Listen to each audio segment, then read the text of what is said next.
Namaskar, hello and welcome to Sunset TV. I am Namrata Singh and you are watching Question Hour. This show focuses on important questions raised by members in both the House of Parliament concerning matters of national interest. In the Rajya Sabha, members from various parties posed questions related to 14 ministries and sought responses from the respective ministers. Similarly, in the Lok Sabha's Question Hour, members from diverse parties raised questions pertaining to 9 ministries and sought responses from the respective ministers. Now, let's take a closer look at some of the questions whose replies were tabled in both the houses. Rajya Sabha member Rajendra Gupta asked the Minister of Science and Technology whether government is taking measures to support women scientists in the country with fellowships and research grants to address gender gaps in science and technology, engineering and mathematics, and the proposed measures to be taken for enhanced women representation in STEM. The ministry, in its reply, informed the House that the government is taking various measures to support women scientists in the country with fellowships and research grants to address gender gaps in science, technology, engineering and mathematics.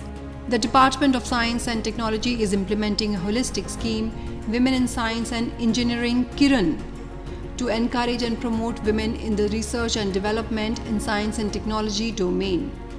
The Wise Kiran scheme provides opportunities for women scientists, especially those who have had a career break, to pursue research in basic and applied sciences, address societal challenges and receive training in the field of intellectual property rights.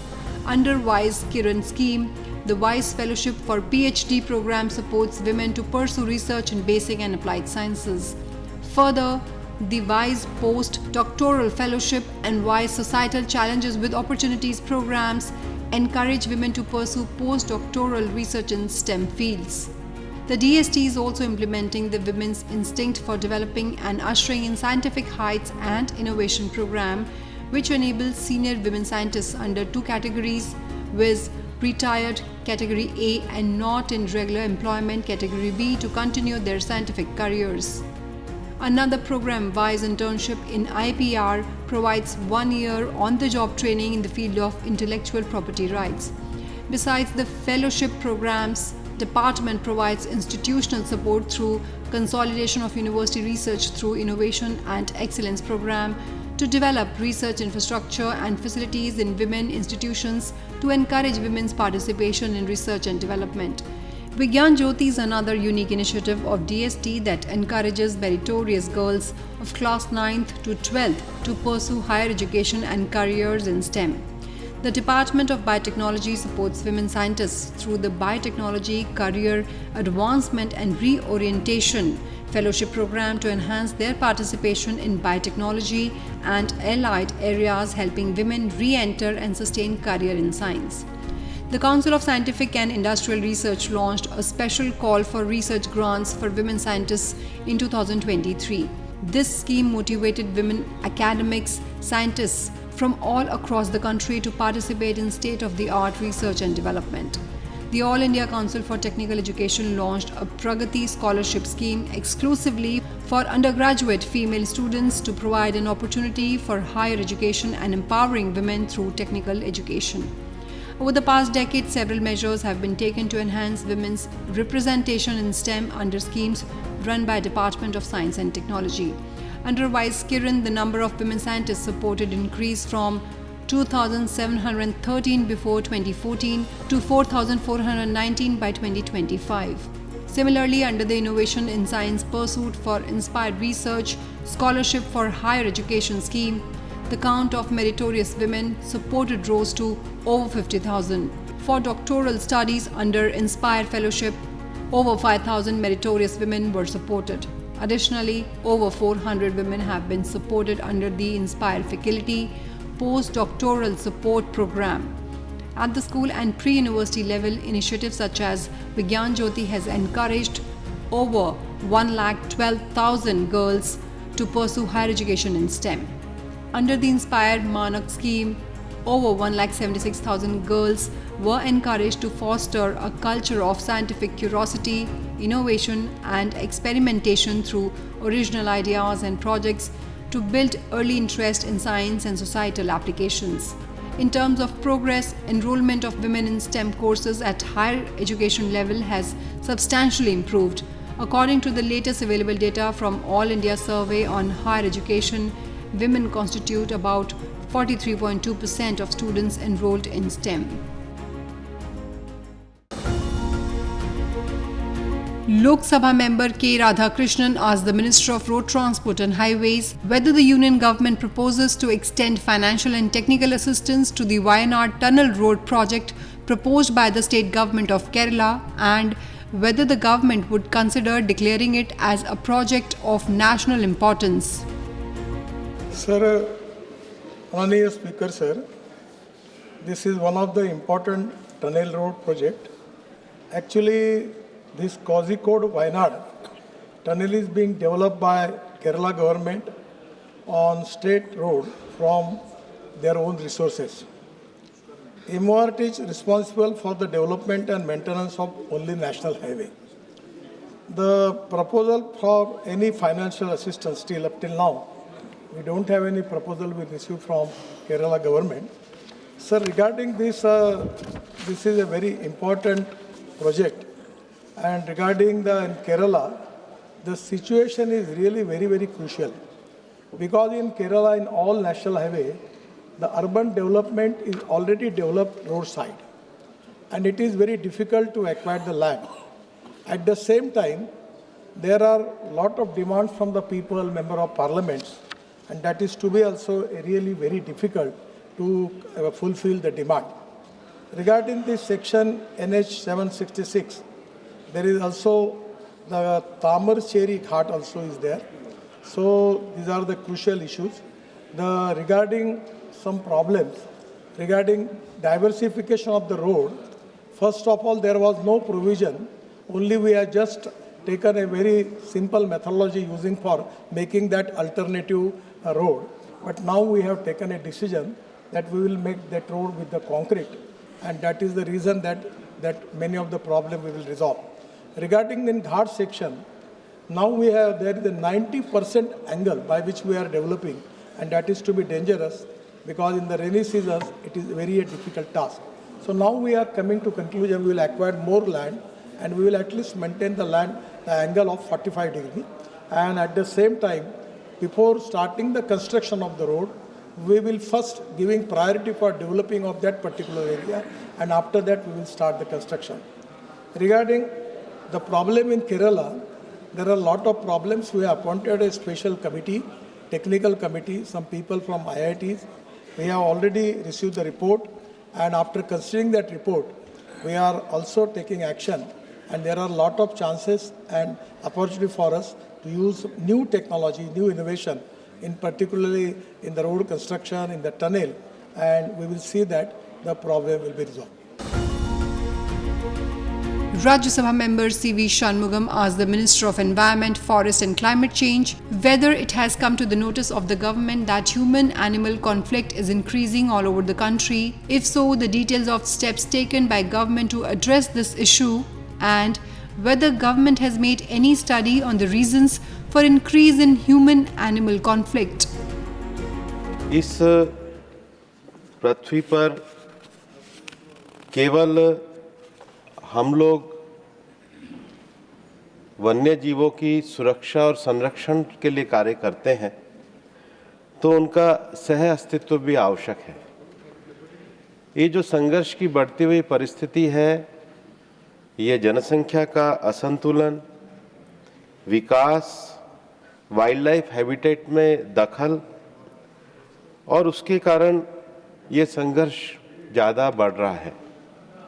इसके लिए हम लगातार wild life conservation के लिए बेहतर प्रयास, उसमें जो ओवरलैपिंग है उसको कम करने का, और जो माननीय सदस्य ने भी चिंता जाहिर करी है, टकराव के जो कारण हैं उनको चिन्हित करके उनको समाधान करने का कार्य हम कर रहे हैं।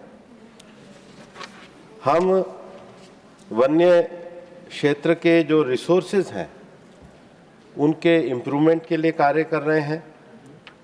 उसके साथ ही साथ जो शेड्यूल 1 के स्पीशीज़ हैं जिसमें टाइगर, लेपर्ड, हाथी, भालू, ब्लैक बक, क्रोकोडाइल, इंडियन गोर और सांप आदि हैं, उनके भी कंजर्वेशन के लिए प्रोग्राम चला रहे हैं और लोगों को जो वन्य क्षेत्र के आसपास रहते हैं उनके साथ सह अस्तित्व रहे उसके लिए कंजर्वेशन प्रोग्राम भी चलाते हैं।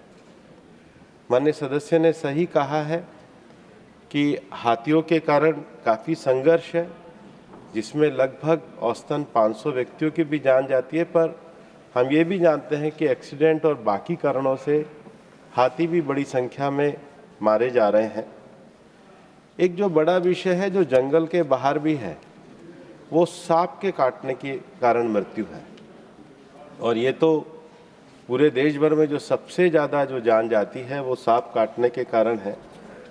दूसरा जो किसानों को नुकसान है वो जो हमारे शेड्यूल 2 की स्पीशीज़ हैं, जिसके अंतर्गत मुख्यतः जंगली सुअर और नीलगाय है, जिसके कारण जो खेत किसानों के जंगल के आसपास हैं उनकी फसलों को नुकसान पहुंचता है और इंसानों को चोट भी लगती है।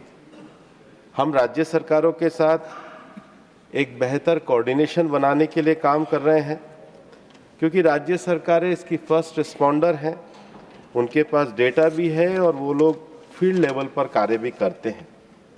उसके साथ ही साथ मंत्रालय के जो संगठन हैं, ऑर्गेनाइजेशन है, जिसमें wild life institute of India है, उसके साथ कुछ सिविल सोसाइटी जो स्टेक होल्डर्स हैं, उनके साथ एक बेहतर स्ट्रेटेजी बनाते हुए हमने 2021 में और उसके बाद 2023 में एक डिटेल गाइडलाइन भी जारी करी है। इस गाइडलाइन के अंतर्गत हमने हॉटस्पॉट की पहचान करी है, जहां पर हम राज्य के वन अधिकारियों के साथ मिलकर के ज़्यादा तीव्रता से कार्य कर रहे हैं। हमने राज्यों में जहां पर ज़्यादा संघर्ष प्रभावी हो रहे हैं वहां पर रैपिड रिस्पांस टीम बनाने की बात करी है, एसओपी के प्रति लोगों को जागरूक किया है। उसके साथ ही ये जो एक्सीडेंट हैं उसमें एक्स ग्रेशिया पेमेंट को भी सुनिश्चित किया है। Lok Sabha members Vinod Chavda, Lovely Anand and Rajpal Singh Mahendra Singh Jadhav asked the Minister of Civil Aviation total number of airports, heliports and water aerodromes currently operational in the country, along with the details of their growth during the last 10 years, and number of operational air routes and total number of passengers travelled during 2024-25. The ministry in its reply informed the House that India's aviation industry has experienced significant growth in the past decade. The number of operational airports in the country has more than doubled from 74 in 2014 to 164 in 2025. The major factors contributing to this expansion is the regional connectivity scheme Ude Desh Ka Aam Nagarik launched in 2016. To enhance regional air connectivity and make air travel affordable, a total of 23.96 crore passengers, 16.55 crore domestic passengers plus 7.41 crore international passengers have travelled through scheduled domestic and international flights during the financial year 2024-25.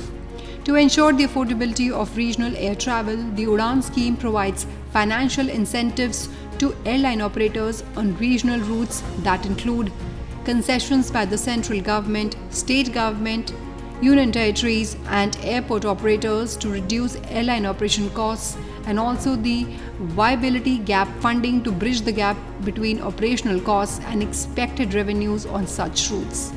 The airfare on the RCS seats on which VGF is provided to the selected airline operators is for a 3-year tenure and is capped at a subsidized rate, which is liable to be indexed every quarter.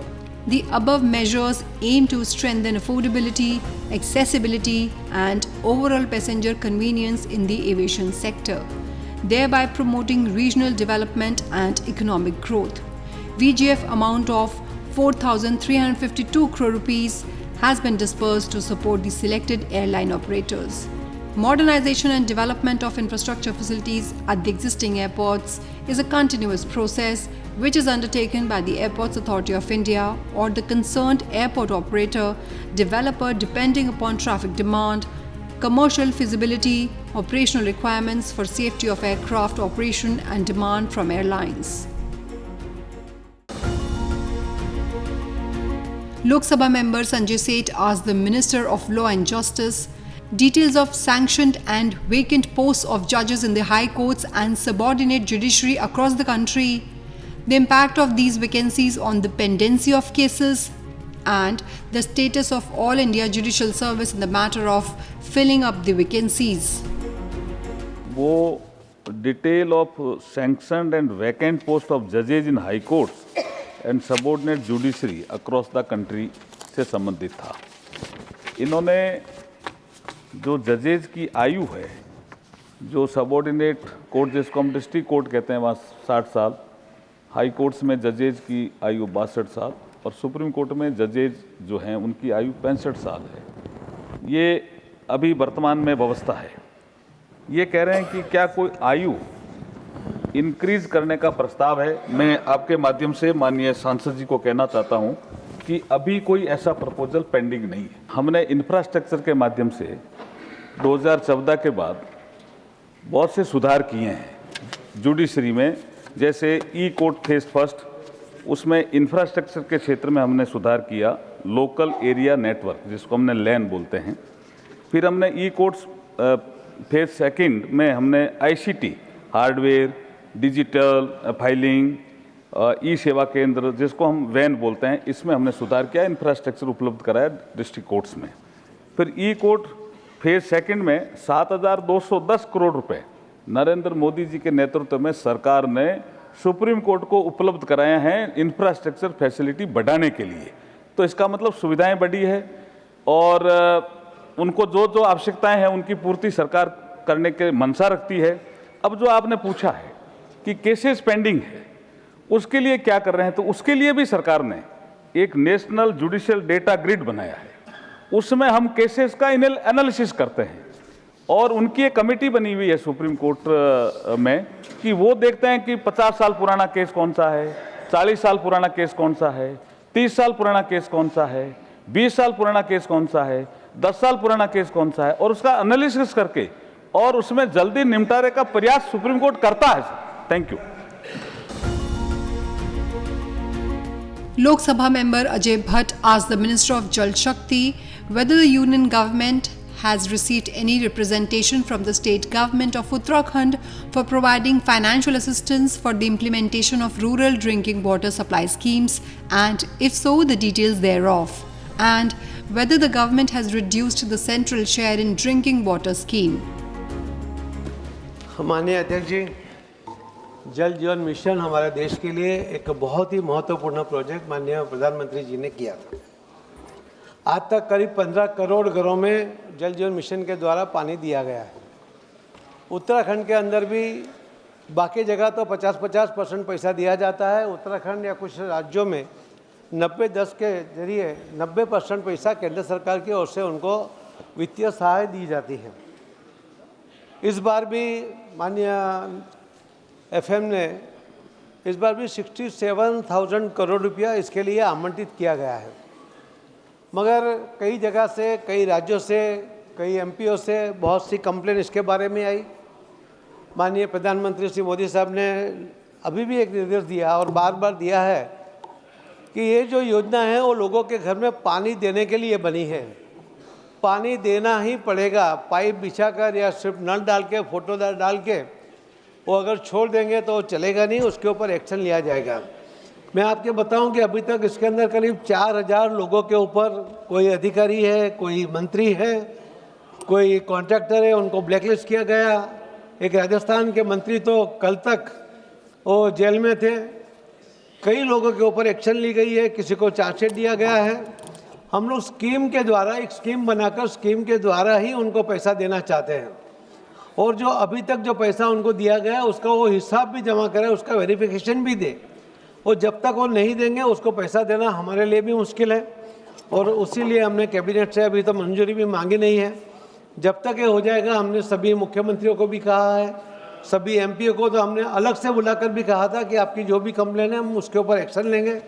माननीय प्रधानमंत्री जी ने तो 119 team बनाकर अलग अलग राज्यों में अलग अलग स्कीम को चेक करने के लिए भेजा। उसके अंदर जो गलतियां या कमियां पाई गई उसके ऊपर भी एक्शन लेने के लिए हमने हर सीएस को और सीएम को भी पत्र द्वारा बताया गया है। और जैसे भी ये पूर्तता होगी, हमें कैबिनेट से मंजूरी मिलेगी तो पैसा तो ज़रूर मिलेगा। और ये स्कीम पूरी करने के लिए माननीय प्रधानमंत्री जी भी बिल्कुल तैयार है, मगर कोई भी गलती या कोई भी गड़बड़ी इसके अंदर नहीं चलाएंगे। बात पहले से भी स्पष्ट की थी और अभी भी इस बात के ऊपर हम स्पष्ट है कि कभी जिस भी कॉन्ट्रैक्टर ने या अधिकारी या कर्मचारी ने गलत किया होगा उसको बख्शा नहीं जाएगा। ये स्पष्ट निर्देश हमें माननीय प्रधानमंत्री जी की ओर से मिले हैं और उसके ऊपर हम काम करेंगे। Well, that is all I have for you in this edition of Question Hour. Stay tuned and thank you for watching Sunset TV.